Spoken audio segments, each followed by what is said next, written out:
उड़ान 2025 के मंच पर अब हमारे साथ हैं गौतम बुद्ध नगर की राजनीति का मजबूत चेहरा, दादरी से लगातार जीतने वाले लोकप्रिय विधायक श्री तेजपाल नागर। तेजपाल नागर जमीनी राजनीति से उठकर आए ऐसे नेता हैं जिनकी पहचान काम, लोगों से सीधा संवाद और सादगी से बनी है। दादरी जैसे तेजी से बढ़ते और औद्योगिक क्षेत्र में वे लगातार विकास कार्यों की निगरानी करते हैं। सड़कें, पानी, बिजली, ट्रैफिक, ग्रामीण इलाकों की सुविधाएं और स्थानीय समस्याओं पर उनकी पकड़ मजबूत मानी जाती है। जनता तक सीधी पहुंच, बिना दिखावे वाली राजनीति और हर समस्या का तुरंत समाधान, इन्हीं वजहों से वे क्षेत्र में बेहद लोकप्रिय हैं। गौतम बुद्ध नगर की राजनीति में उनका प्रभाव लगातार बढ़ा है और संगठन में उनकी भूमिका महत्वपूर्ण हुई है। उड़ान 2025 के मंच पर हार्दिक स्वागत है उत्तर प्रदेश के दादरी से विधायक श्री तेजपाल नागर जी का।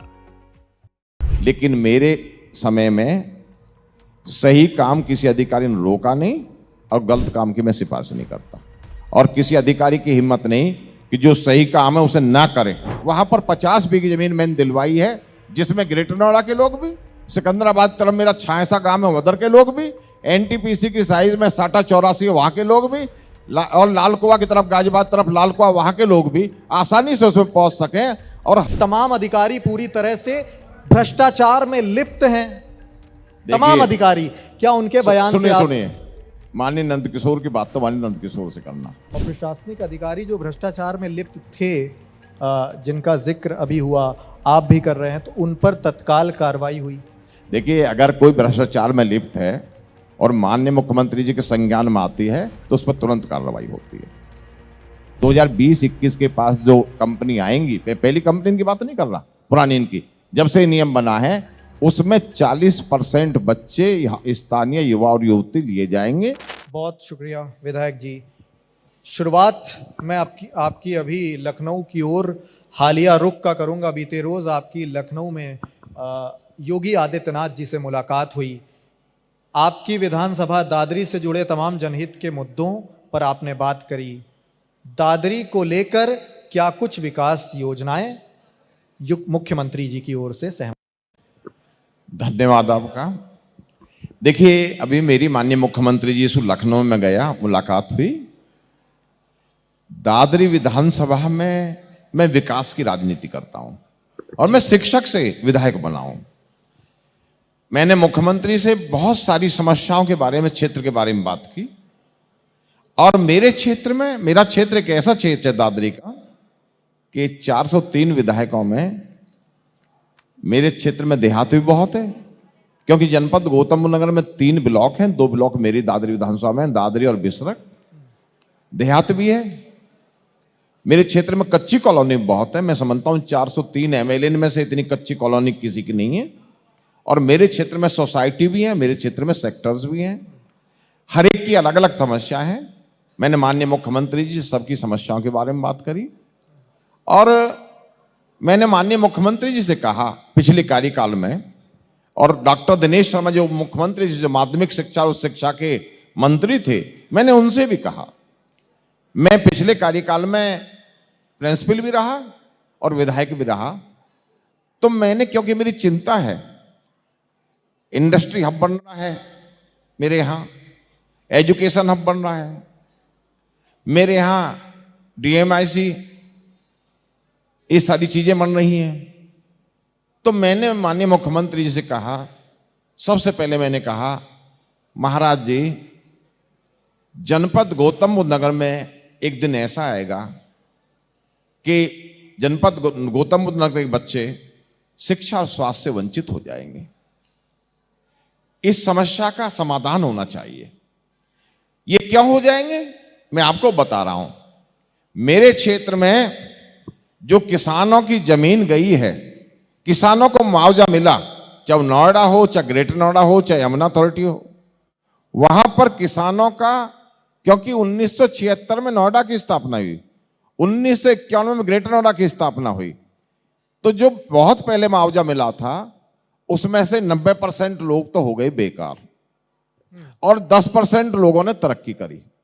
जो लोग बेकार हो गए, बेरोजगार हो गए, उन पे इतना पैसा नहीं है कि वो अपने बच्चों को अच्छी शिक्षा, अच्छे स्वास्थ्य की सुविधा दे सके। यहां पर जो इंडस्ट्री है, इंडस्ट्री में जो वर्कर हैं वो ज्यादातर पूर्वांचल से आए हैं।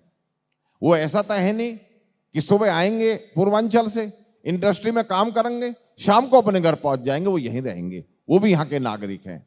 वो मजदूर आदमी है जो 1 room set 2 room set flat में रहता है, वो मजदूर आदमी, अल्पाय वर्ग का आदमी है। तो महाराज जी, इनके लिए कॉलेज, हॉस्पिटल्स, ये चीजें बनाई जाएं। ठीक है विधायक जी, आपको तो रोक रहा हूं। मैं एक बता दूं, सुन ले पहले मेरी बात, कि मैंने अपने कार्यकाल में, अब आप पूछेंगे कि आप शिक्षक से विधायक बने हैं, आपने क्या करा शिक्षा, इसमें शिक्षा के लिए क्या किया?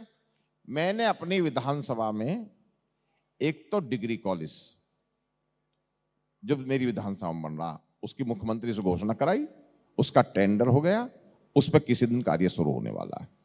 दूसरा, मुख्यमंत्री मॉडल पर एक इंटर कॉलेज जी जो मेरी विधानसभा में बन रहा है, जो 35 करोड़ की लागत से बन रहा है, 30 बीघा जमीन बन रहा है, जिसमें स्मार्ट क्लासरूम होंगे, स्मार्ट कंप्यूटर लैब होगी और स्टेडियम भी होगा। बिल्कुल, वो 35 करोड़ की लागत से बन रहा है। सारी योजनाओं की तो चर्चा विधायक जी हो ही रही है, और आपकी एक गतिविधि की भी बहुत ज्यादा चर्चा होती है, बहुत सुर्खियों में रहते हैं, रेगुलर आपके जनता दर्शन की बहुत ज्यादा चर्चा होती है। लेकिन आपके जो आलोचक हैं, जब हम उस विधानसभा का रुख करते हैं कवरेज के लिए, तो वो मुखर तौर पर ये बोल देते हैं, कहते हैं कि ये रेगुलर जनता दर्शन सिर्फ पीआर स्टंट तक ही सीमित है। कितने अधिकारियों को फोन किए गए, कितने समाधान किए गए, इसका आंकड़ा कोई भी सार्वजनिक नहीं है। देखिए, जो आलोचक हैं, जो दूसरी पार्टी के लोग हैं, वो तो आलोचना करेंगे, उनकी आलोचनाओं से हम पे कोई फर्क नहीं पड़ता। दुनिया के सर्वमान्य नेता हैं माननीय मोदी जी, उत्तर प्रदेश के मुख्यमंत्री हैं माननीय योगी जी, उनकी भी लोग आलोचना करते हैं। आलोचना से काम नहीं चलता, कामों से काम चलता है। मेरे जनता दरबार में मैं सबसे अधिक करता हूं, इसमें कोई दो राय नहीं। जनता के बीच में मैं सबसे जाता हूं, इसमें कोई दो राय नहीं। लेकिन मेरे समय में सही काम किसी अधिकारी ने रोका नहीं, और गलत काम की मैं सिफारिश नहीं करता, और किसी अधिकारी की हिम्मत नहीं कि जो सही काम है उसे ना करे। और ऐसा कोई काम नहीं है। अब क्योंकि आपने जब विकास की बात चल रही, मेरी बात बीच में रोक दी। मैंने मिहिर बोझ पीजी कॉलेज में मैं छात्र संघ का जनरल सेक्रेटरी रहा, प्रेसिडेंट रहा। वहां मैंने पहली बार जब से विधायकी शुरू हुई है दादरी विधानसभा में 60 लाख रुपए 3 लैब बनवाई, जो मैंने गवर्नमेंट से दिलवाया, सरकार से दिलवाया है।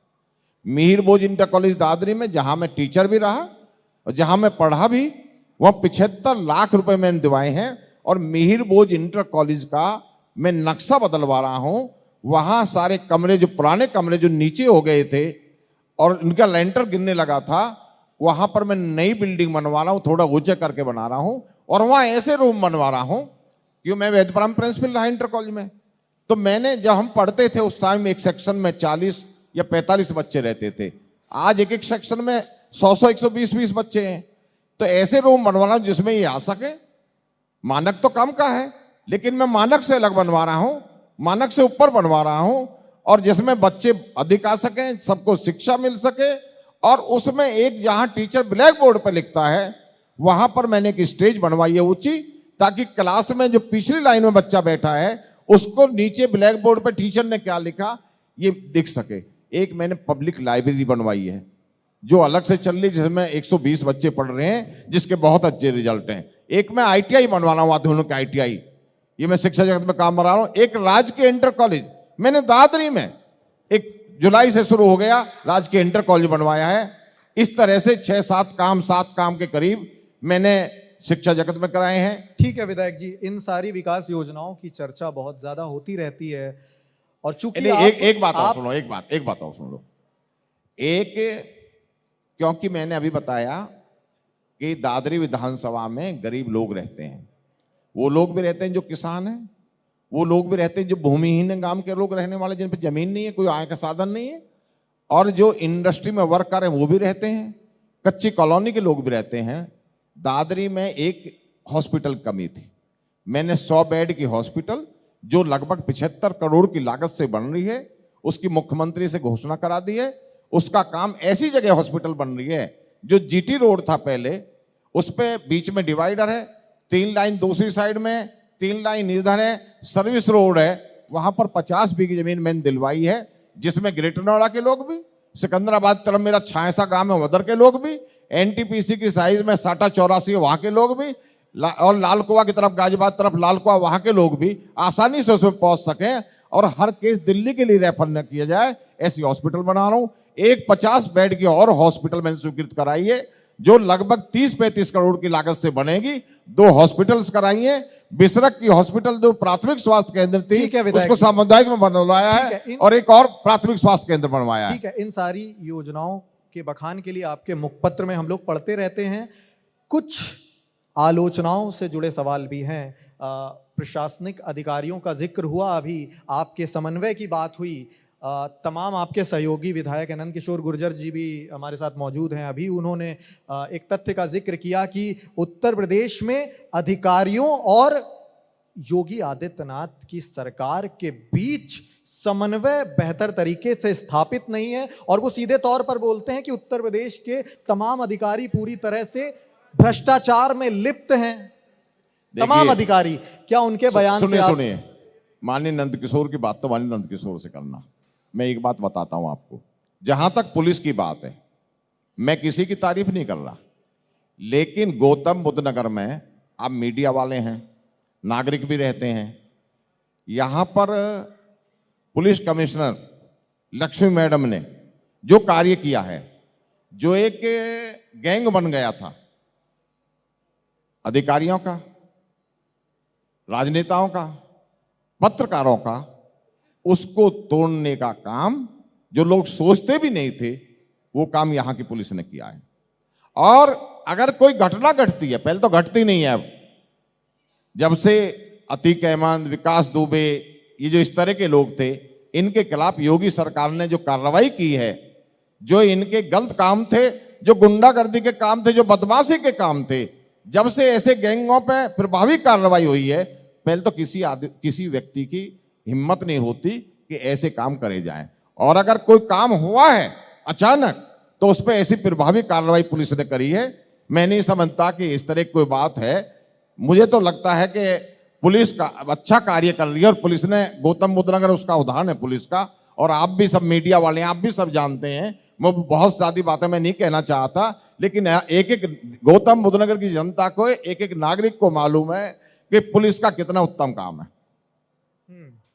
और प्रशासनिक अधिकारी जो भ्रष्टाचार में लिप्त थे, जिनका जिक्र अभी हुआ, आप भी कर रहे हैं, तो उन पर तत्काल कार्रवाई हुई?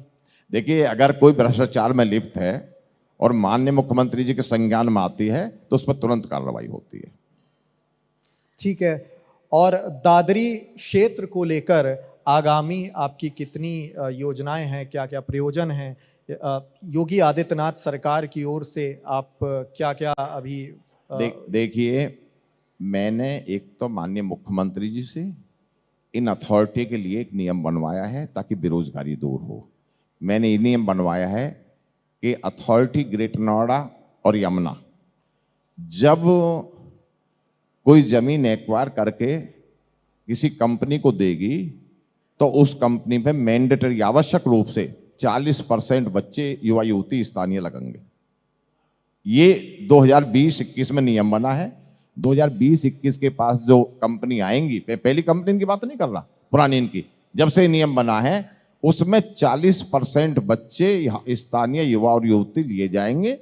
ये मैं समझता हूँ युवकों के लिए, और जो आज इंडस्ट्री बढ़ती जा रही है, किसान खत्म होते जा रहे हैं, किसानों की जमीन जारी है, उनके लिए, उनके बच्चों के लिए बहुत बड़ी ये योजना है जो माननीय मुख्यमंत्री जी ने यहाँ पर हमको दी है।